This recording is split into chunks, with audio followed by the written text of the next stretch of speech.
Kemudian disebut tahun duka cita, Isra Mi'rajnya Nabi. Ada lagu-lagunya itu. 27 Rajab Nabi Muhammad diisrakan dari Masjidil Haram ke Masjidil Aqsa. Itu tentang tahun duka cita. Itu lagu-lagunya ibu dulu, bercerita tentang sejarah Nabi. Kalau lagunya ibu-ibu sekarang apa?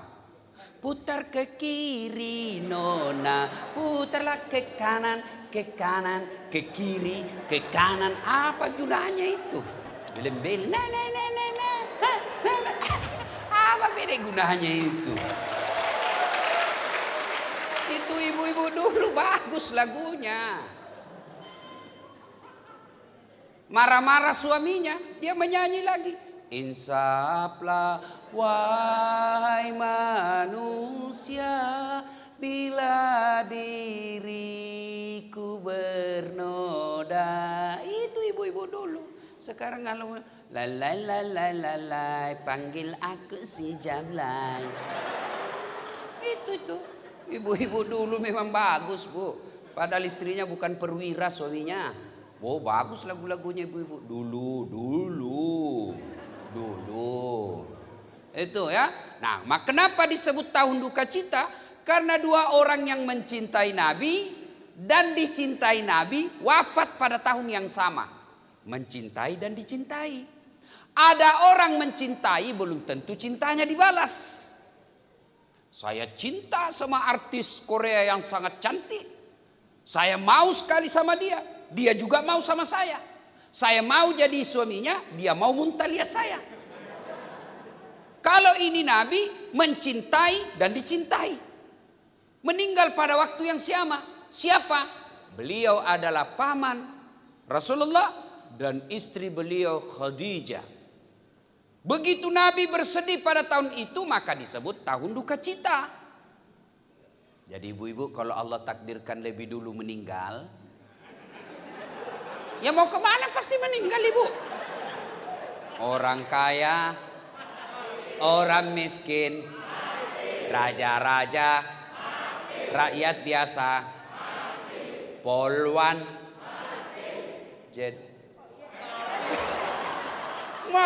pasti mati. Iya toh? Kalau Allah takdirkan ibu lebih dulu meninggal, lalu suaminya berduka terus berhari-hari sampai berbulan-bulan. Ya Allah, mengapa engkau terlalu cepat mengambil istri saya? Ya Allah, separuh napasku sudah hilang. Istriku adalah bidadari duniaku. Aku tidak bisa melanjutkan hidup tanpa ada di sampingku. Memang dia tidak cantik, tapi akhlaknya luar biasa, membuat aku tak bisa melupakannya.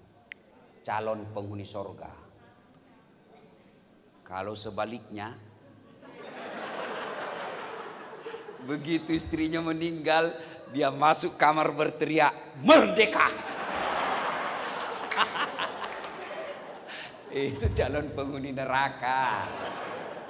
Ada juga kita begitu, Bu, setengah matinya kita dijajahnya. Padahal kita tentara, tapi dia lebih letnan lagi dari kita. Waduh, lebih jenderal lagi dari kita. Nyarinya 24 jam periksa handphone. Suaminya dijadikan tahanan politik. Ya.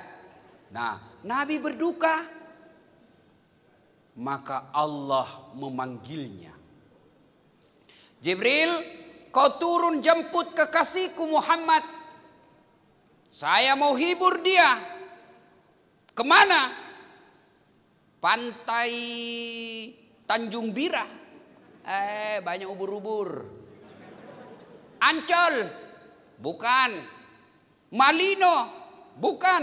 Kemana? Langsung ketemu dengan Allah. Bapak-bapak kalau diundang Panglima TNI, senang apa enggak? Pasti senang. Saya baru-baru di WhatsApp Menteri Agama. Di WhatsApp Menteri Agama. Dengan hormat memohon kepada saudara Dasat Latif untuk membawakan hikmah Isra Mi'raj tingkat kenegaraan di Istana Presiden Republik Indonesia. Begitu saya terima itu WhatsAppnya, saya print. Saya suruh anggotaku, print kau ini. Saya bawa pulang kampung. Saya kasih lihat semua sepupuku di kampung. Sepupumu bos, istana presiden. Bukan kaleng-kaleng ini, istana. Coba. Padahal presiden ada habis masa jabatannya. Presiden ada pensiunnya. Istana negara, istana yang angker. Semua orang mau masuk di situ, saling baku fitnah untuk masuk. Mana enak itu istana? Sudah berapa yang penghuninya sudah mati? Tapi saya bangga. Istana negara, simbol kenegaraan. Rumah paling mewah. Bukan karena isinya, tapi status kenegaraannya. Bangga saya. Sampai selfie-selfie lagi. Pak Presiden. Coba. Senang kita. Gimana kalau Allah yang mengundang? Nabi lagi duka, diundang. Lalu mulailah diperjalankan. Dari Masjidil Haram ke Masjidil Aqsa. Makkah ke Palestina. Lalu take off. Naik ke Sidratil Muntaha, ketemu dengan Allah. Allah pertunjukkan akhlak mulianya. Biasanya saya bertamu ke rumahnya Pak Jenderal Beni, saya dulu yang ketuk pintu. Assalamualaikum Jenderal. Tapi ini Allah yang memberi salam lebih awal kepada Nabi. Dengan mengucapkan Assalamu alaika ayyuhan nabiyyu wa rahmatullahi wa barakatuh. Nabi menjawabnya, Assalamu alaina wa ala ibadillahi salihin. Ashhadu alla ilaha illallah wa ashhadu anna Muhammadar Rasulullah. Terjadi dialog. Menunjukkan perlakuan istimewa Allah kepada Rasulullah Muhammad sallallahu alaihi wasallam. Lalu setelah melakukan perbincangan, Rasulullah mengajukan proposal. Permintaan. Ya Allah, umatku ini kecil-kecil, umatku ini pendek-pendek umurnya, kasihlah hadiah istimewa buat umat saya. Lalu Allah menyambut proposal itu. Muhammad, aku terima permohonanmu, aku berikan kau hadiah, yaitu sholat 50 kali sehari semalam. Yang belum pernah aku berikan sebelummu. Nabi bersenang hati. Turun ke langit ketujuh. Tidak ada masalah. Ya Muhammad, ada oleh-oleh apa dari Allah untuk umatmu? Alhamdulillah Musa, saya diberi hadiah oleh Allah, sholat 50 kali sehari semalam. Kata Nabi Musa, berapa bos? 50 bos. Bukan kaleng-kaleng ini, 50. Kata Nabi Musa, enggak salah mas bro. Jangan lagi kau cari dalam kitab bahasanya begitu. Ini bahasa dasar supaya enak didengar bos. Kan lagi tren itu begini bu toh. Apa maksudnya nih bu? Salam apa nih? Hah? Nah, salam ini bu, percayalah tidak laku ini kalau tidak ada ini. Mau dapat ini tidak ada ini, pret. Ya kan? Kata Nabi Musa, kau naik diskon. Tidak mungkin umatmu mampu melakukan itu yang 50. Saya saja umatku gede-gede, besar-besar, panjang umurnya, kuat-kuat. Tidak mampu kalau 50. Kau minta kekurangan lah. Naik Allah kepada Allah. Ya Allah, terlalu banyak bedek kasihan. Tolong didiskon, kurangi ya Allah. Dengan maha pengasihnya Allah. Oke, Muhammad, aku kurangi menjadi 45. Turun lagi. Nabilah Musa, berapa pi? 45. Boh, masih banyak. Kau naik lagi minta kekurangan, naik lagi. Masih banyak ya Allah. Oke, kukurangi lagi 5, tinggal 40. Masih banyak. Mondar mandir setiap kali naik dikurangi 5. Terakhir kali tinggal 5. Nabi Musa, bagaimana? Tinggal 5 bos. Masih banyak itu, enggak bisa. Nampaklah kecerdasan Nabi. Setiap kali saya naik dikurangi 5. Sekarang tinggal 5. Kalau saya naik lagi, enggak ada, sudah saya bawa pulang. Subhanallah, alhamdulillah, apa yang dicemaskan Nabi Musa benar adanya. Sekarang saja tinggal 5, masih ada prajurit hari Jumat saja. La haula wala quwata illa billah. Tinggal 5 bos, masih kau tidak mau selesaikan. Jaga kau. Apa ini? Tinggal dikasih 5 hari Jumat saja nak bikin. Itu pun hari Jumatnya paling terlambat datang, paling cepat pulang. Duduk di dinding. Orang khotbah. Orang semua lihat dia. Tidak malu-malunya mau ditegur, tapi dia perwira.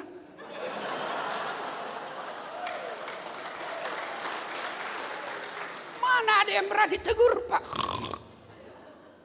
Perwira ngorok. Begitu bangun, mesti apa ini? Tidak ada khotbahnya. Bukan mesti apa, kau yang tidur.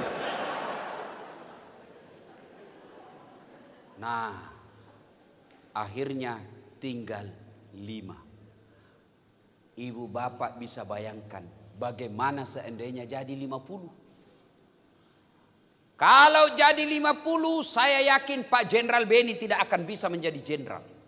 Kenapa? Sholat aja di kerja, Pak. Baru bangun, hayya 'alas shalah. Sholat. Begitu mau naik mobil, hayya 'alal falah. Sholat lagi kita, Pak. Alhamdulillah tinggal 5. Maka bos, selesaikan itu yang tinggal 5. Alhamdulillah lagi, meskipun tinggal 5, nilai keutamaannya dengan pengasih penyayangnya Allah tidak mengurangi yang 50 itu. Poin pertama, nilai Isra Mi'raj. Ada masalahmu, Allah kasih kau hadiah menyelesaikannya itu, sholat. Nabi lagi berduka. Apa Allah perintah puasa? Tidak. Apa Allah kasih hadiah haji? Tidak. Apa Allah kasih perintah zakat? Tidak. Apa yang Allah kasih? Muhammad, kau sholat. Sholat kau. Kalau kau lagi berduka, ada masalahmu, kau sholat. Maka saudaraku, prajurit-prajurit angkatan laut, jika ada masalah dalam kepangkatanmu, jika ada masalah dalam keluargamu, jika ada masalah dengan kerjaanmu, jangan kau jauhi Allah, dekati Allah. Bukan dengan cara haji dan umroh, tapi salah satu yang paling efektif dan bisa kita lakukan kapan dan di mana saja, yaitu sholat 5 waktu. Mana ada prajurit tidak ada masalahnya? Nih. Muka penuh masalah semua ini. Tolong angkat tangannya yang tidak ada kreditnya. Tolong angkat tanganmu yang tidak ada kreditnya. Muka-muka kreditur semua ini, Pak. Mana? Gaji kita terbatas. Selera istri tak terbatas. Iya. Mana ada, tidak ada tentara masalahnya. Jangankan bapak-bapak prajurit. Bapak pikir Ustadz Dasat tidak ada masalahnya? Masalah, Pak. Salah satu yang paling masalah buat saya sekarang, banyak janda-janda yang curhat. Benar jenderal, banyak. Ustadz, saya ini penuh masalah dalam hidup Ustadz. Saya butuh bimbingan Ustadz. Baiklah, saya akan bimbing ibu melalui WhatsApp, silahkan. Tapi saya mencari imam, Pak Ustadz. Saya ingin imam dalam hidupku. Saya bilang mohon maaf ibu, saya bukan imam, saya khotib.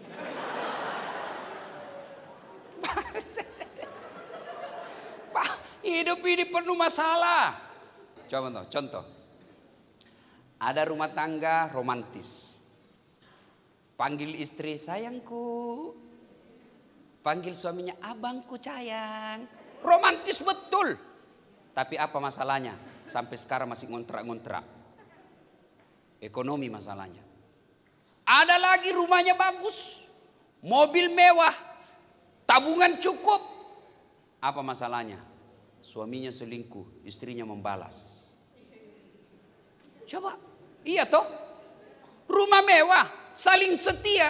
Ada lagi masalahnya, apa? Tidak punya anak. Ayo. Rumah mewah, saling setia, ada anaknya, selesai masalahnya. Anaknya nakal, kena narkoba. Tidak ada rumah tangga, tidak ada masalah. Semua punya masalah. Maka ketika ada masalah, yuk aplikasinya sholat. Saya sudah sholat Ustadz. Kenapa masalah rumah tangga aku tidak mau selesai? Betul ibu bapak sholat tapi tidak ikhlas. Hayya 'alas sholat. Sholat lagi. Barusan kita duhur. Tidak ikhlas. Saya sholat Ustadz. Betul bapak sholat. Tapi sholatnya tidak sesuai yang diajarkan Nabi. Dia sholat tapi pikirannya kemana-mana. Allahu Akbar. Tadi duit 100.000. Beli pulsa 50.000. Beli coto 30.000. Mana yang 20.000 ya? Allahu Akbar. Belum dia dapat. Sami Allahu liman hamidah. Di mana aku simpannya? Bapak ketawa karena membayangkan diri sendiri toh. Saya sholat Ustaz. Betul sholat. Tapi bapak sholatnya main-main. Allahu Akbar. Bismillahirrahmanirrahim. Ya kena.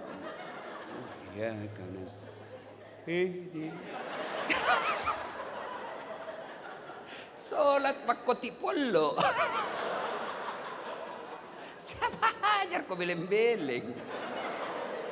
Allahu Akbar. Ada juga sholat itu pakai keju-keju. Bapak sholat bayangkan diri sendiri. Pak, bagaimana ceritanya? Ya, jadi kalau ada persoalan kepangkatan kah itu, rumah tangga kah itu, ekonomi kah itu, sudah deh, lebih kau curhat kepada Allah melalui apa? Sholat. Tidak mungkin Allah berikan kejayaan kalau bapak tinggalkan Allah. Siapa yang punya dunia? Bapak jadi prajurit supaya dunianya baik. Jujur aja, munafik kalau bukan itu. Saya ngejar profesor di Unhas sebagai dosen, itu karena saya mau memperbaiki dunia saya. Tapi siapa yang punya dunia? Siapa yang punya dunia? Allah. Artinya mustahil Allah kasih dunia kalau yang punya dunia kita jauhi. Contoh, saya akrab dengan Gubernur Kaltim, Pak Isran Nur. Saya ke Kaltim. Assalamualaikum Pak Gubernur. Pak Ustadz. Saya lagi di Balikpapan. Saya ada masalah ini Gubernur. Apa Ustadz? Saya mau silaturahmi sama keluarga saya, tapi tidak ada mobilku di sini. Oh, gampang Ustadz. Tapi saya lagi di Jakarta ini. Tidak ada masalah Ustadz. Tunggu. Gubernur telepon ajudan. Ajudan, siap. Itu ada Ustadz Dasat di bandara. Siap, perintah. Kau bawa ke mobil, isi full tankinya. Jangan lupa kasih pembeli pulsa. Siap. Datang ajudan. Izin Ustadz. Kiriman dari Pak Gubernur. Kuncinya full, ada sopir, ini pembeli oleh-oleh. Selesai masalahku soal mobil. Kenapa? Saya akrab sama yang punya mobil. Sebaliknya ada prajurit angkatan laut, tidak pernah ketemu sama ini gubernur, tidak kenal, tidak pernah lihat sampai ke Balikpapan. Assalamualaikum Pak Gubernur. Saya dari angkatan laut dan Lantamal 6 Makassar. Saya lagi di Balikpapan, mau jalan-jalan. Izin Pak Gubernur, pinjam mobilnya. Kira-kira siapa di telepon gubernur? Ajudan? Bukan. Siapa? Kapolres. Tangkap itu. Ada angkatan laut gadungan. Coba. Tidak pernah ngadu kepada Allah. Tidak pernah ketemu Allah. 5 waktu lepas. Hanya ketemu hari Jumat. Paling terlambat datang, paling cepat pulang. Tiba-tiba ada masalahnya. Datang kepada Allah. Ya Allah, saya sudah capek hidup ya Allah. Ya Allah, saya sudah capek hidup ya Allah. Malaikat, Allah panggil malaikat. Karena dia sudah capek hidup, cabut nyawanya. Begitu. Contoh lagi. Ini Pak Jenderal, bintang 1. Mudah-mudahan segera bintang 2. Jangan istri 2 Pak, bintangnya yang 2, bukan istri. Tapi berani Pak Jenderal tadi ini. Barusan saya dapat prajurit Pak, berani bicara poligami depan istri. Biasanya itu kan sembunyi-sembunyi. Ini ada istri beliau, saya bilang dalam hati, hebat juga nih jenderal ini. Pak, beliau punya ajudan. Kira-kira kalau beliau panggil ajudan, ajudan, apa sikap ajudan? Siap jenderal. Biar dia lagi tidur, makan pisang goreng, panggil. Itu langsung hilang itu Pak, langsung masuk, ditelan bulat-bulat. Siap perintah jenderal. Iya toh? Iya Pak jenderal. Ada kira-kira ajudan dipanggil, ajudan, tunggu dulu jenderal. Bila kau tunggu di kakimu bos. Kau berani tunggu-tunggu. Wah, ajudan, bapak anda lihat saya sibuk. Pret, mana bisa Pak. Ayo. Padahal beliau ada mutasinya. Beliau bisa tinggalkan tempat ini, pindah lagi ke tempat yang lebih tinggi. Begitu takutnya kita. Tidak berani mengatakan tunggu. Tidak berani mengatakan saya lagi sibuk. Lalu kenapa ketika Allah memanggil kalian para prajurit, hayya 'alas shalah. Sini kau. Saya kasih kau. Sini. Kau sholat. Kau sholat dulu. Sholat dulu. Baru Allah membalasnya lagi. Hayya 'alal falah. Ibu bapak tahu itu hayya 'alal falah? Arti sederhananya, sini saya kasih kau kejayaan seperti yang kau mau. Saya mau jadi jenderal. Allah jawab, sini saya kasih kamu. Saya mau rumah tanggaku bahagia. Allah dengar, sini saya kasih kamu. Saya mau lunas utang-utangku. Sini kata Allah, gampang saya lunasi utangmu. Sini kamu. Hayya 'alal falah. Itu artinya, sini saya lunasi utangmu. Sini saya sembuhkan penyakitmu. Sini saya naikkan pangkatmu. Itu hayya 'alal falah. Allah panggil, Allah dengar doa kita. Tapi jawaban kita, tunggu. Lagi ada tamu. Tunggu, lagi ada pembeli. Tunggu, lagi sibuk. Ya sudah kata Allah, ya sudah. Kalau gitu kau tidak mau saya panggil, ya uruslah itu dirimu sendiri. Maka tantangan kita di Isra Mi'raj ini, ada masalah, yuk perbaiki sholat. Demi Allah, tidak ada orang sengsara hidupnya kalau dia baik sholatnya. Saya kasih contoh. Ada prajurit angkatan laut. Satu hari 5 kali datangi istrinya Pak Jenderal. Pagi datang ajak ngomong ibu. Tengah hari datang lagi bawa masakan ala kadarnya khas daerah. Bu, ini namanya jalan kote. Ini masakan khusus dari saya bu, saya belajar sendiri. Sore lagi datang lagi. Bu, ini namanya onde-onde. Ini kelapa, biji-bijinya dikaprun, jelaskan. Mau maghrib lagi, datang lagi. Bu, ini namanya palu butung. Gini. Mau isya sebelum pulang lagi, datang lagi kasihan. Bu, ini namanya rokok-rokok onti. Kandre Jawa. Subuh datang. Bu, ini namanya bubur kacang hijau. Semua negara semua budaya tahu ini bu. Jawa tahu bubur kacang hijau, Sunda juga tahu. Maka ini adalah simbol kenegaraan kita. Nih bubur kacang hijau bu. Semoga ibu bahagia menikmati semua yang saya hidangkan bu. 1 minggu aja tiap hari datang 5 kali. Langsung jenderal punya perhatian. Oh baik ini prajurit saya. Siapa namanya suaminya itu? Ini pak sebenarnya beliau ini mau kasihan ini. Oh ya gampang. Sudahlah orang baik ini. Coba. Itu baru manusia. Gimana dengan Allah? Yang sudah mengatakan ud'uni astajib lakum. Minta kau kepadaku, saya kasih kau. Apa Pak Jenderal pernah bilang begitu? Minta kau sama saya kasih kau. Pernah? Ayo. Manusia mana pernah? Paling teman dekat aja. Teman aja yang dibilang. Kau minta bos, tapi jangan banyak-banyak ya. Allah makin diminta, makin senang, makin diminta. Kau minta sama saya. Karena kalau kau mau minta itu berarti kau butuh sama saya. Berarti kau mengakui dirimu hamba. Maka minta kepada Allah. Cuma cara mintanya melalui sholat. Inilah pentingnya. Nah ibu bapak saudara-saudara sekalian. Tidak usah panjang cerita. Tidak ada gunanya kita Isra Mi'raj tiap tahun kalau bapak tidak sholat. Ini penting sholat. Demi Allah, orang yang baik sholatnya, kalau dia tidak bisa beli rumah sampai pensiun, insya Allah anaknya nanti yang angkat derajatnya. Kalau bapak tidak bisa jadi perwira, dari jadi tentara puluhan tahun hanya kasihan prajurit terus, tidak bisa pangkatnya menjadi perwira, nanti anaknya yang angkat derajatnya. Kalau bapak baik sholat. Tapi kalau sekarang jadi prajurit, tidak pernah sholat, ngerjanya nipu kiri kanan, nakut-nakutin orang, tidak pernah menghadap kepada Allah, sholatnya ala kadarnya, maka bukan cuma bapak yang hidupnya hina nanti, tapi anak-anak juga biasa ikut menderita.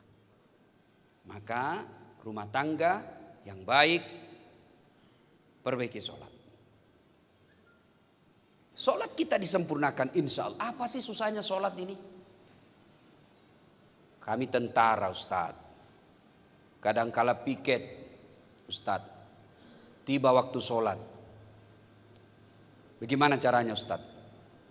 Bapak jangankan piket, perang aja Pak boleh sholat.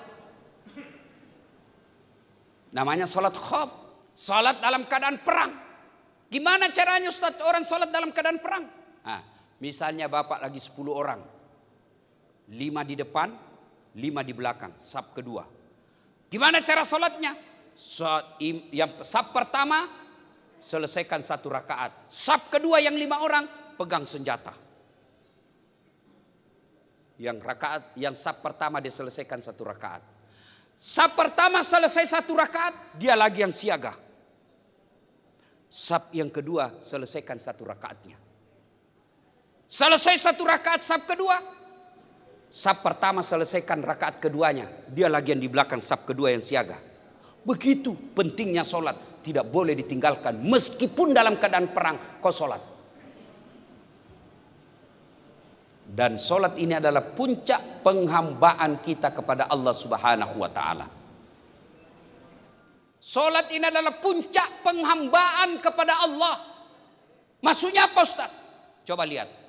Puasa, boleh puasa sambil dengar lagu. Lagi lapar, daripada menghayal kiri kanan, putar lagunya Umi Rama. Mengapa minuman itu haram? Karena merusak kepikiran. Mengapa berjudi juga haram? Karena merusak keuangan. Mengapa semua yang asik-asik itu diharamkan? Mengapa semua yang enak-enak juga diharamkan? Jawabannya, itulah perangkap setan, umpannya ialah bermacam-macam kesenangan. Jangan lupa like and share. Itu Pak. Boleh Bapak lagi puasa dengar musik, boleh. Bapak lagi tawaf, boleh sambil dengar musik. Ya Nabi salam alaika, ya Rasul salam alaika. Boleh. Bapak lagi sa'i, boleh dengar lagu. Ilahi salimil ummah minal afati wan ni'mah wa min hamdi wa min ummah bi ahlil badri ya Allah. Semua salatullah mullah ala toha rasulillah, salatullah salamullah ala yasin habibillah. Boleh sambil haji salawat dengan musik seperti itu, boleh. Ibu bayar zakat, boleh sambil nyanyi. Ibu sambil haji sambil dagang, boleh. Puasa sambil dagang, boleh. Bayar zakat sambil dengar musik, boleh. Tapi ketika ibu sholat, tidak boleh ada kegiatan lagi. Inilah puncakmu kau menghambakan diri kepada Allah, sembah Tuhanmu. Maka sholat tidak boleh ada kegiatan lain. Mana boleh kita sholat? Allahu Akbar. Begadang jangan begadang. sudah bilang, sudah lama ini ustaz sakit. Itulah pentingnya. Maka sholat ini puncak penghambaan. Haji boleh diwakilkan. Puasa boleh. Generasi kita ketika kita wafat ada udang, menurut sebagian pendapat ulama boleh digantikan oleh ahli warisnya. Tapi sholat tidak boleh. Saya malah sholat deh. Siap jenderal, saya yang ganti jenderal. Terserah jenderal mau diganti berapa rakaat jenderal. Nggak bisa mentang-mentang jenderal mau diganti sholat, nenekmu punya neraka. Inilah pentingnya sholat. Maka saudaraku para prajurit angkatan laut, mari tunaikan sholat. Salatlah dengan sebaik-baiknya. Karena ini adalah puncak penghambaan kita kepada Allah Subhanahu wa taala. Ibu bapak saudara-saudara sekalian, banyak yang kita sampaikan tapi waktu jualah yang membatasi kita. Prajurit angkatan laut katanya begini motonya. Di laut kita jaya. Di darat kita buaya. Di rumah tak berdaya.